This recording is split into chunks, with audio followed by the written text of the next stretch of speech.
Chapter 11. Abaddon fired a cutting beam toward Lizard as he scurried around the crater.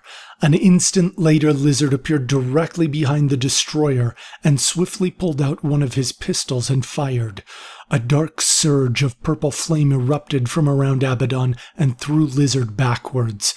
He spun himself in midair to prepare for the landing and then twisted around to see if he had been fast enough to harm his opponent. To his disappointment, Abaddon had not been harmed.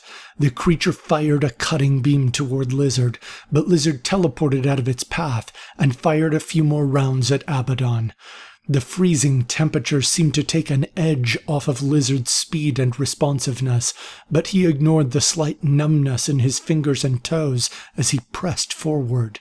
Again he teleported behind Abaddon and fired a round, but again the dark flames erupted from around his opponent, as if involuntarily protecting him. The heat put off by the flame did have one positive effect, however. Lizard found the warmth of his opponent's defensive fire comforting in the freezing temperature. Abaddon roared with fury and pressed his massive claws against the ground. Lizard knew it was important that he not be caught by the slow-moving poison attacks, as he recalled how quickly Erica Kingsley had died when she had taken that attack. The dark waves of Abaddon's attack rippled through the ground as they approached Lizard. He quickly teleported away. He looked at his pistol and realized he did not want to keep using rounds. He searched around for something else that could be used as a weapon. Another cutting beam blasted toward him, but he scurried out of its path. Lizard thought about what might get through the flame barrier that Abaddon used whenever gunfire was pointed toward him. Abaddon could not possibly have been aware of the bullets that targeted him. The flames must have represented some automatic defense mechanism. Lizard teleported out of the crater for a moment and picked up a stone about the size of his fist. A moment later, he teleported near Abaddon and threw the stone with incredible speed. The same flames roared up and deflected the attack. "Sticks and stones can't hurt me either, Lizard," chided Abaddon as he fired a cutting beam. "I guess we're at an impasse, then," said Lizard with a smile, "because you were too slow to catch me." "I can outlast you," said Abaddon angrily, "and when you wear down, I will deliver your punishment." "You mean besides having to look at your face?" laughed Lizard as he teleported away and avoided another cutting beam. Abaddon spun around to locate Lizard again. Lizard felt satisfied that the defensive flames he had seen represented an involuntary defensive ability. He wondered at what range it activated. He pulled out his pistol and teleported next to Abaddon, but fired just away from his head. The flames erupted again, and he teleported back. "You're already getting sloppy, Lizard," laughed Abaddon. "That wasn't even pointed at me." Lizard feigned frustration to hide the fact that he had missed intentionally. He teleported back and picked up a rock. From a considerable distance in the crater, he hurled the stone knowing it would fall short. It landed a couple feet from Abaddon and bounced backwards. The flames did not appear. "You're getting even more pathetic," shouted Abaddon. Lizard picked up another stone and teleported toward Abaddon. In an instant, he threw it at his opponent and teleported away before the dark flame defense kicked in. Lizard knew that keeping up the illusion of an attack would be critical if he was to be successful with his strategy. Lizard easily evaded the cutting beams that Abaddon fired as he teleported back and forth. The speed of his teleportation increased steadily, and he began flinging stones toward him. The dark flames that protected Abaddon swelled up and swallowed many of the attacks, but a growing circle of rubble began to heap around the destroyer. "This is pointless," shouted Abaddon.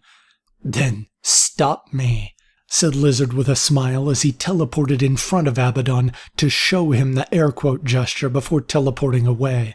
The destroyer began firing beams of energy randomly, hoping to hit Lizard, but the space key bearer was moving quick enough to see and avoid every attack. Additionally, the rocks that were flying toward him activated his defensive flames, which made it impossible to see where Lizard was going. Lizard had watched carefully and noticed that Abaddon was unable to see anything while his defensive flames protected him. He had also carefully created a ring of rubble around the destroyer to accurately measure the limit of his defensive power. He smiled as he prepared for his true attack. Lizard threw a barrage of rocks to keep Abaddon blinded for 2 full seconds. As soon as he had thrown the last stone, he teleported to begin his work. He teleported to a large chunk of ice, scooped it up, and teleported in the air hundreds of feet above the destroyer and released it. He immediately began teleporting to other chunks of ice and stone and placed them in the air above Abaddon. If Abaddon had been able to see him, he would have only seen a blur as Lizard placed a massive amount of ice and rubble up above him.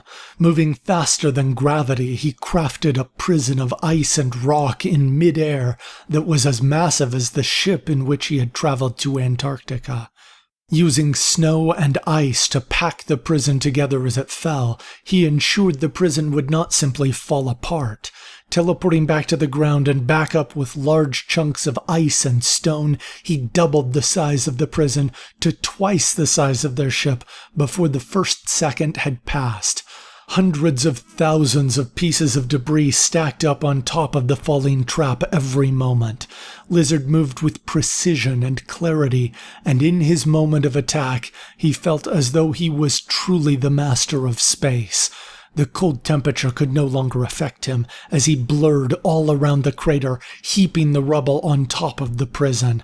Finally, the flames of Abaddon's defenses began to recede, and the huge, icy prison that Lizard had carefully constructed raced down to seal the destroyer away. Lizard teleported a safe distance away to watch his trap fall. Just as he had engineered, the prison fell around his enemy as the light of his fiery defenses sizzled out. Lizard smiled widely as he heard the thud of his creation against the ground. A rush of cool air flew by as the prison settled around Abaddon. The sense of victory lasted only a moment, as a cutting beam flew from within the icy prison and sliced into Lizard's gut. Blood oozed out of his body as he collapsed onto the icy surface of the crater. He struggled to keep his eyes open, but the exhaustion of using his ki and the severity of his injury made his eyelids feel heavy and his vision blur. He rolled onto his back and coughed. He was too hurt to notice the blood spatter out of his mouth onto his clothing and the ice around. As his eyelids fell closed and his will to keep them open began to fade, a sound suddenly jolted him back to reality. He strained his ears. It was a voice, but not the dark, echoing voice of the destroyer. "Lizard," whispered the voice. In spite of the fact that his eyes were closed, he saw a person approaching him. The sting of the pain and the cold seemed to disappear, and an azure hue seemed to rest on his surroundings. Suddenly he recognized the man that drew close. "Victor Lee?" asked Lizard. "No," said the man. "My name is Michael." "You look just like Victor," said Lizard. Michael smiled. "You aren't the first to make that observation," said Michael. "I don't suppose you can heal this injury?" asked Lizard. "Not in my current state," said Michael, "but Victor Lee is on his way. You just need to hold on a bit longer."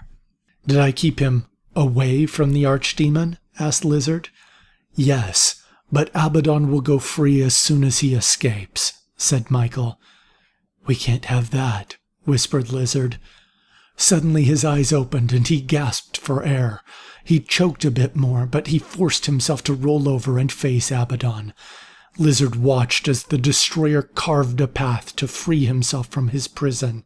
He desperately reached for his pistol and aimed toward the hole through which Abaddon was slowly moving. He smiled as he saw the glow of his defensive flame from the darkness of the hole. "Lizard!" shouted Abaddon.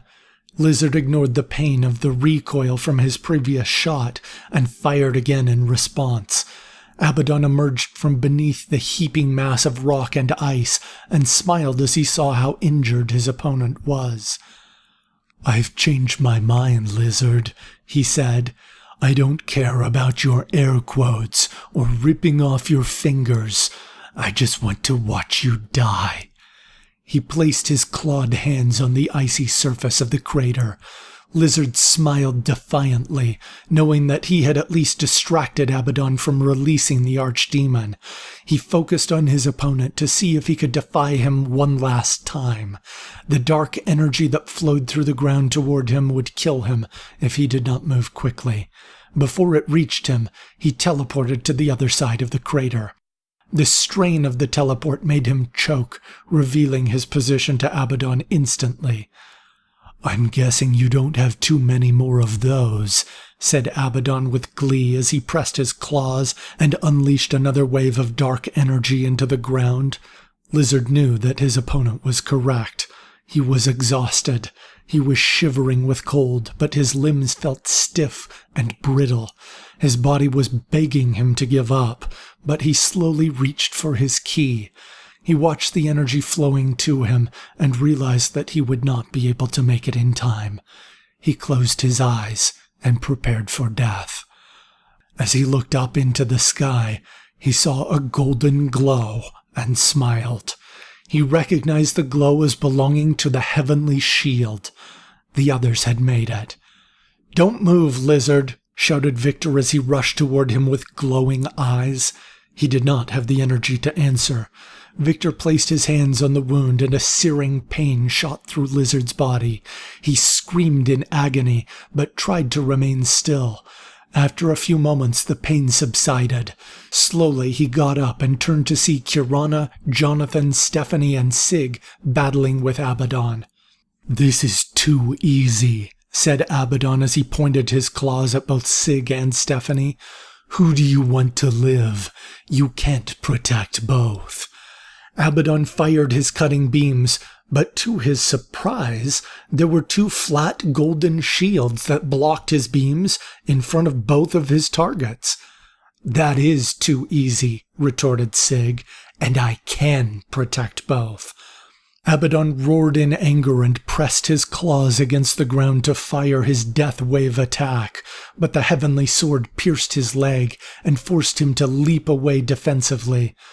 "You cannot defeat me," shouted Abaddon as he clutched his torn flesh. "I will awaken my master." He turned to the mirrored box at the bottom of the crater and fired his beams, but quickly realized that Sig's heavenly shield protected the archdemon's prison. He scowled and fired his cutting beams deep into the ground as he carved a burrow for himself. "Running away?" shouted Kirana angrily. "No," shouted Lucas. "He's trying to hide his position underground so he can attack without being seen." "That's how he got me," confirmed Lizard. Lizard was still breathing heavily and lying down next to Jennifer, who had also lost consciousness. "That's my cue," said Row 82. He opened his mouth and shrieked loudly. After a moment, he pointed to a spot in the ground. Kirana smiled and thrust her blade to the place Row 82 had directed. There was a loud groan from under the earth, and then a disturbing stillness. "What is he doing now?" shouted Sig. "The energy he released to create this crater. It was a lot," said Row 82, "but this time he's getting ready to release all of his energy." "What should I do?" asked Sig. "We won't be able to move the archdemon's prison out of the way in time," said Lucas. "Why don't I just kill him?" asked Kirana. "And Abaddon is already fatally injured," added Row 82 as his eyes glowed. "Damaging him further will just release his energy sooner. It won't stop him, and it risks freeing the archdemon." "I don't see why we don't take our chances with the archdemon," Kirana muttered softly as she stowed her key. Of course, the others were convinced that they needed to know more about this creature before attempting to fight it. The fact that he had been imprisoned implied that he might be invulnerable. The visions that Stephanie had seen showed him destroying the entire planet, except for a few chunks whereon he would farm humans for sacrifice. Stephanie drew something on her tablet and rushed up to Sig.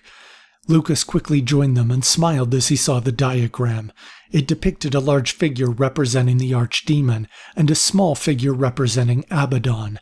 She drew a shield around Abaddon with a narrow opening pointing away from the large figure.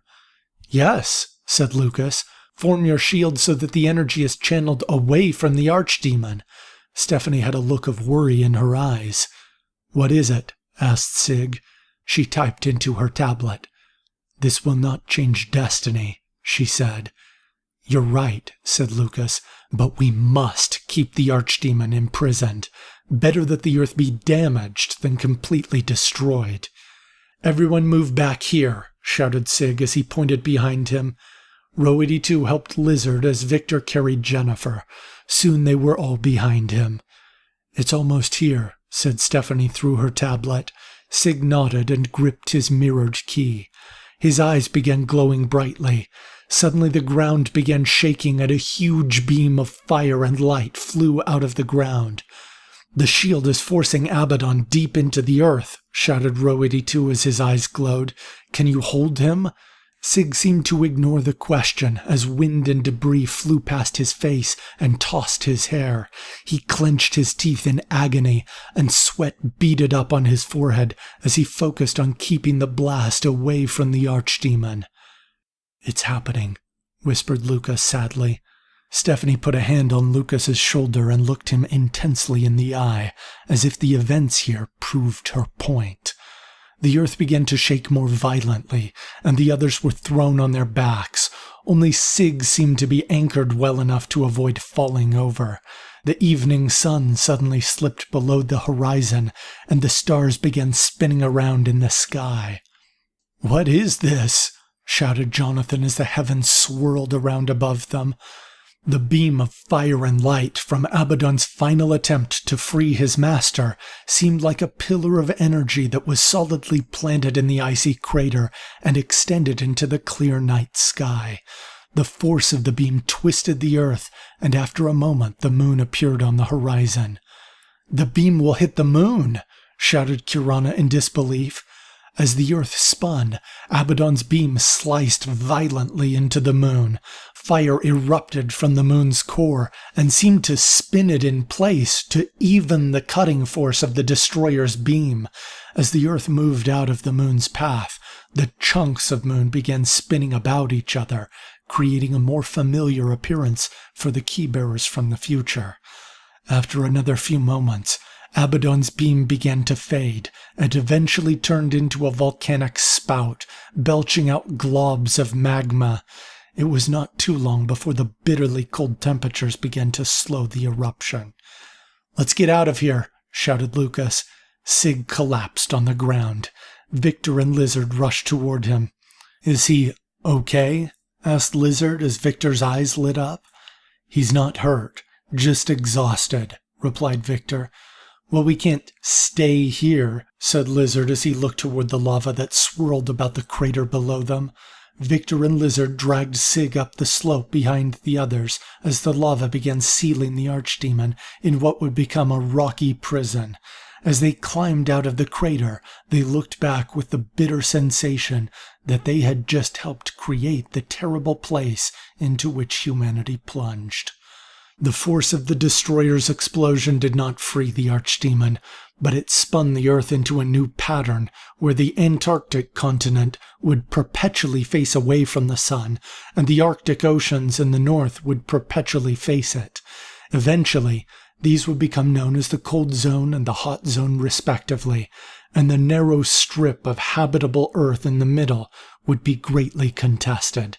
The chunks of the moon that had made them feel as though they were living in a place where everything was broken would eventually cool and stabilize in their orbit. Though they had defeated the legendary destroyer, they could not help but feel defeated themselves. They had hoped to change destiny and redeem the world. In this moment of calamity, they wondered if they ever even had a chance to save it. Perhaps they had been destined to help destroy it all along.